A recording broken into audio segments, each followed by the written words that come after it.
آیت الکرسی ایک لمبی آیت، جیسے آیت البر ایک لمبی آیت تھی، اور اس کو حضور نے فرمایا ہے سیدۃ آیات القرآن، پورے قرآن مجید کی آیات کی سردار ہے یہ آیت۔ اور یہ شرک فی صفات کے ضمن میں یہ شمشیر قاطع ہے، شمشیر برہان ہے۔ اللہ لا الہ الا ہو الحی القیوم، یہ وہی ہے قل هو اللہ احد اللہ الصمد الحی، اللہ زندہ ہے، لیکن اس کی زندگی کو اپنی زندگی پر قیاس نہ کرنا۔ تمہیں خوراک کی احتیاج ہے، اسے کوئی ضرورت نہیں۔ ما اريد منهم من رزق وما اريد ان يطعمون، مجھے کوئی احتیاج نہیں کہ مجھے کوئی رزق پہنچائیں، رزق دیں، مجھے کھلائیں، مجھے کوئی ضرورت نہیں۔ پھر تمہاری حیات نیند، اونگ، تھکان، ان تمام کمزوریوں کے ساتھ ہے۔ وہ الحی ہے، اپنی ذات میں خود زندہ ہے، حیات اس کی ذاتی ہے، کسی اور نے عطا نہیں کی ہے۔ ہماری تو مستعار ہے، عمر دراز مانگ کے لائے تھے، 4 دن 2 آرزو میں کٹ گئے، 2 انتظار میں۔ اور القیوم بقیہ پوری کائنات کے لیے وہی ہے، اس کو تھامے ہوئے ہے۔ لا تاخذہ سنۃ ولا نوم، الحی، حیات کامل، کہ اس کو نہ نیند آتی ہے نہ اونگ آتی ہے۔ لہ ما فی السماوات و ما فی الارض، آسمان اور زمین میں جو کچھ ہے اسی کی ملکیت ہے۔ تم کسٹوڈینز ہو، تم امین ہو، این امانت چند روزہ نزدماس، در حقیقت مالک شے ہر شے خداست۔ یہاں تک کہ یہ میرا جسم بھی میرے پاس امانت ہے۔ میں کون ہوں؟ میری خودی، میری انا، میری روح جو پوزیس کرتی ہے اس بدن کو، لیکن یہ پوزیشن ملکیت کا نہیں ہے، امانت کا ہے۔ یہ امانت، یہ ہاتھ بھی امانت ہے، میری زبان بھی امانت ہے، میری آنکھیں بھی امانت ہے۔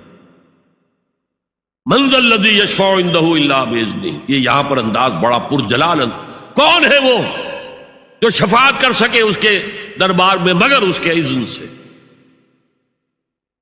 کسی کا ذاتی، کسی کا زور، کسی کا اختیار نہیں ہے کہ جس کی بنا پر وہ شفاعت کرے، ہاں اللہ کے اذن سے۔ اور دوسری جگہ پر آتا ہے جس کے لیے وہ چاہے گا اور جس کو اجازت دے گا، جیسے کہ آتا ہے اما یتساءلون میں، یوم یقوم الروح والملائکۃ صفا، اور ان میں سے کوئی بھی بات نہیں کر سکے گا، کلام نہیں کر سکے گا، لا یتکلمون الا من اذن له الرحمن، سوائے اس کے جسے رحمان اجازت دے، وقال صوابا، اور صحیح بات کرے گا، کوئی غلط بات نہیں کرے گا۔ یعلم ما بین ایدیہم وما خلفہم ولا یحیطون بشیء من علمہ الا بما شاء، وہ تو جانتا ہے جو کچھ بھی ان کے سامنے ہے اور ان کے پیچھے ہے، اور یہ کوئی احاطہ نہیں کر سکتا مخلوقات میں سے، اس کے علم میں سے کسی کا بھی، سوائے اس کے جو وہ خود چاہے۔ یہاں بڑے ہی لطیف انداز میں شفاعت باطلہ کے تصور کی نفی ہو گئی۔ دیکھیے، آپ کہیں جا کر کسی مجسٹریٹ سے سفارش کرتے ہیں تو کیا کہتے ہیں؟ اجی یہ فائل کے اوپر جو کچھ ہے آپ اس پر نہ جائیے، یہ گواہیاں وغیرہ جھوٹی ہو گئی ہیں، میں آپ کو بتاتا ہوں اصل بات کیا ہے۔ اللہ کے سامنے کوئی یہ کہہ سکے گا اے اللہ تیرے علم میں نہیں ہے، میرے علم میں ہے؟ یعلم ما بین ایدیہم وما خلفہم، وہ تو جانتا ہے جو کچھ ان کے سامنے اور جو کچھ ان کے پیچھے ہے۔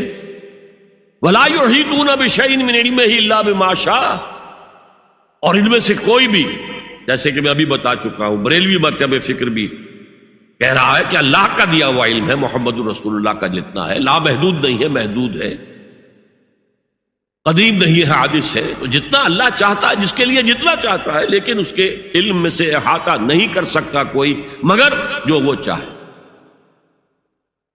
وسع کرسیہ السماوات والارض، اس کا اقتدار چھایا ہوا ہے، مستولی ہے، آسمانوں پر بھی اور زمین پر بھی۔ ولا یؤودہ حفظہما، اور اسے عاجز نہیں کر سکتی ان دونوں کی حفاظت۔ قیوم وہی ہے، صمد وہی ہے، لیکن اس سے کوئی تکان تاری نہیں ہوتی، عاجز نہیں ہوتی۔ یہ اصل میں نفی ہے جو تورات حافظے سے مرتب کی گئی تھی، 587 میں نبوکڈنضر کا جو حملہ ہوا تھا اس میں اصل تورات گم ہو گئی، اس وقت سے آج تک وہ اصل تورات ان کے پاس نہیں۔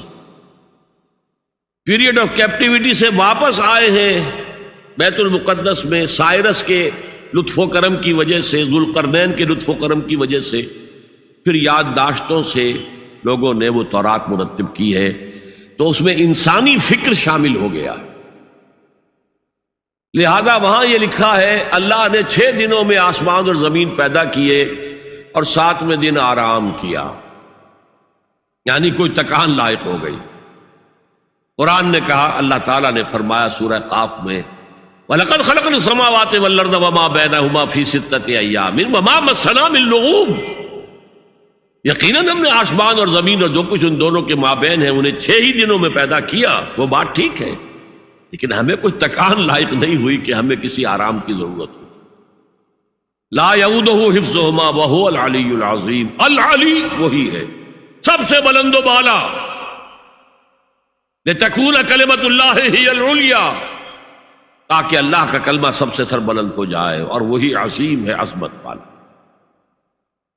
اللہ تعالیٰ مجھے اور آپ کو اس سے بچائے، اپنے سابقہ زندگی کے گناہوں پر توبہ کرنے کی اور اللہ سے استغفار طلب کرنے کی توفیق عطا فرمائے، اور اپنے دینی فرائض کی انجام دہی کے لیے کمر بستہ ہو جانے کا عزم مصمم کر لینے کی توفیق عطا فرمائے۔